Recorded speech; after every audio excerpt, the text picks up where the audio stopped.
Liana Graves was more than a trainer. She was a force in the marine world. Confident, fearless, and deeply intuitive, she didn't just work with orcas, she understood them. From a young age, Liana was drawn to the sea, fascinated by its power, its silence, and its secrets.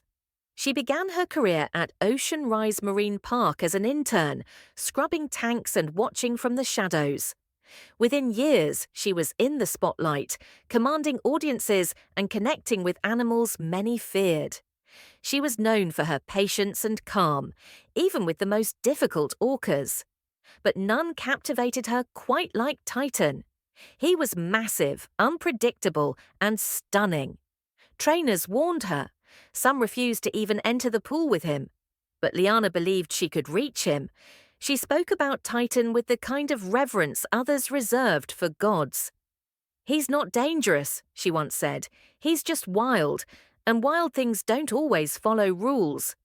Her confidence became her trademark, her connection with Titan, her legacy. But on one ordinary summer afternoon, that trust was shattered, and Liana Graves would become part of the oceans. Titan was not like others.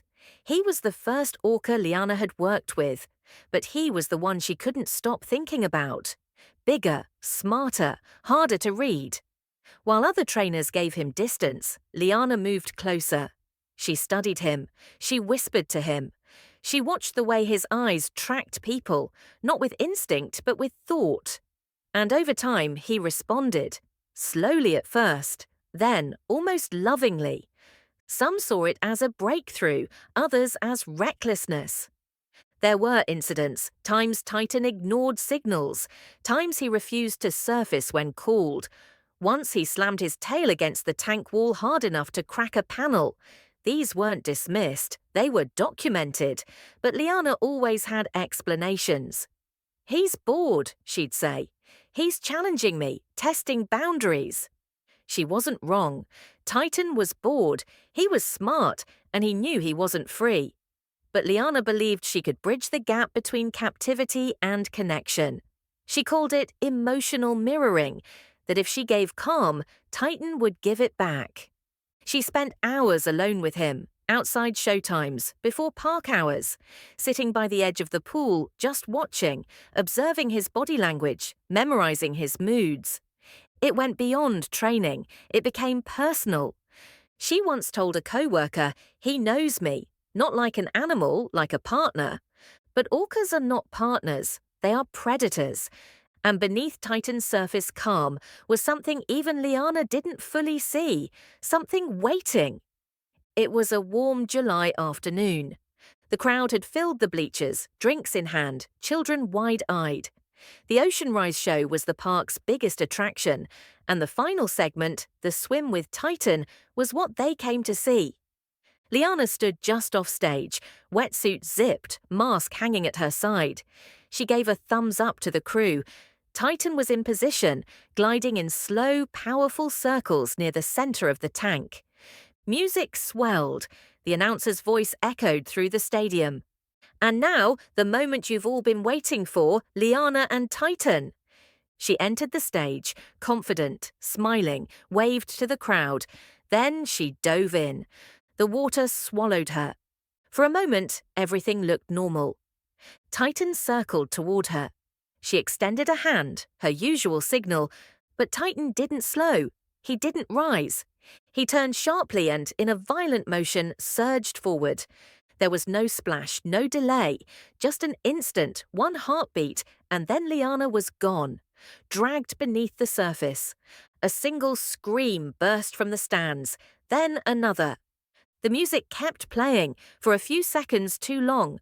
Then blood surfaced, thick, red, blooming in the blue water like smoke. Trainers ran, whistles blew, signals were given, none were obeyed. Titan vanished beneath the waves with her, and the stadium fell into chaos.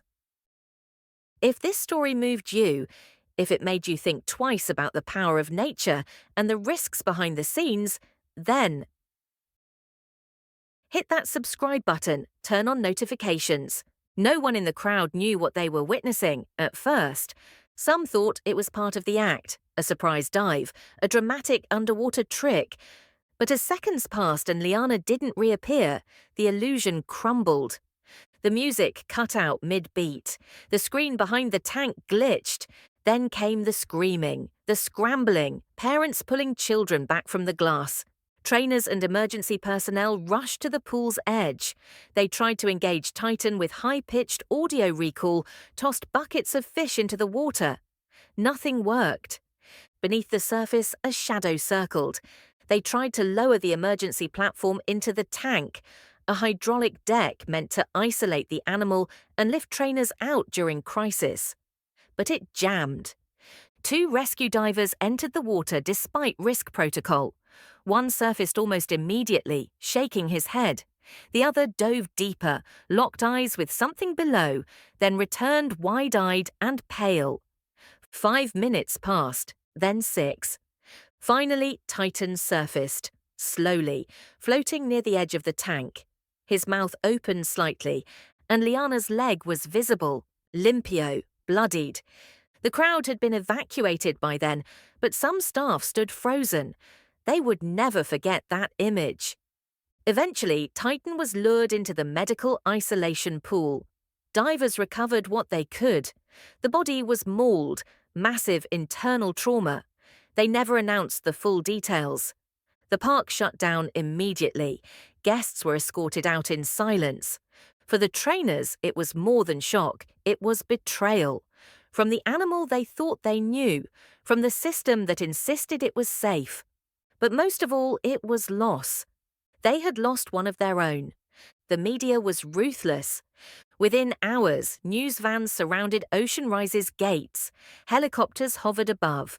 Social media exploded with blurry videos and speculation. Orca kills trainer during live show. Marine park horror. Did Ocean Rise ignore the warnings? The park released a statement. We are devastated by the loss of our beloved team member, Liana Graves. Our thoughts are with her family. But the public wasn't satisfied. Animal rights groups staged protests. Former trainers came forward, citing concerns about Titan's temperament. Leaked documents revealed prior incidents, scrubbed from public record. Whispers of budget cuts, ignored behavior red flags, management pressure to keep Titan performing. A formal investigation began. Safety protocols were reviewed. Lawsuits followed. Liana's family stayed mostly silent, choosing privacy. But in a letter later released to the press, her sister wrote, Liana loved those animals more than anything. She knew the risks. She chose them anyway. But that doesn't mean we should keep pretending they're safe. The debate grew louder. Was this a freak accident, or the predictable outcome of keeping predators in pools? The park cancelled all Orca shows indefinitely. Titan was placed in isolated holding, no guests, no trainers, no contact. For many, that wasn't enough. The legacy of Liana Graves became bigger than her life. It became a symbol, a warning, and a question with no easy answer.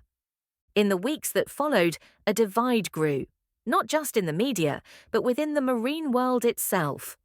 To some, Liana Graves was a martyr, a woman who gave everything in the name of understanding, a pioneer in trust-based animal communication. Her methods, they said, were revolutionary. She showed that orcas could be more than performers, they could be partners. To others, she was proof of a lie. A talented trainer caught in a dangerous illusion that wild animals, no matter how well trained, can never truly be controlled. Titan was not a villain, but he was not a friend either. He was what he had always been, a wild, powerful, emotional creature. Intelligent enough to perform tricks, but not to obey rules meant for humans. Experts weighed in. Behaviorists pointed to stress signals missed or dismissed. Marine biologists referenced orca brain complexity and the psychological toll of captivity. The public, already swaying, turned further against marine parks. Attendance dropped, online campaigns spread. Still, there were those who stood by her, colleagues, students, people who had trained under her, who said she changed how they saw animals forever. They remembered her patience, her devotion, her soft voice at the edge of the tank. She died doing what she loved, one said, but even that didn't make it right. There is something haunting about silence after a storm. Ocean Rise Marine Park reopened 3 months later, but something had changed. The music was quieter, the tanks were still, the shows were gone. A small plaque now sits near the water's edge. It reads, "In memory of Liana Graves, she believed in the language of the sea." People stop there sometimes, some lay flowers, others stare into the tank, wondering what really happened in those final seconds. What did Titan feel? What did Liana know? Did she see?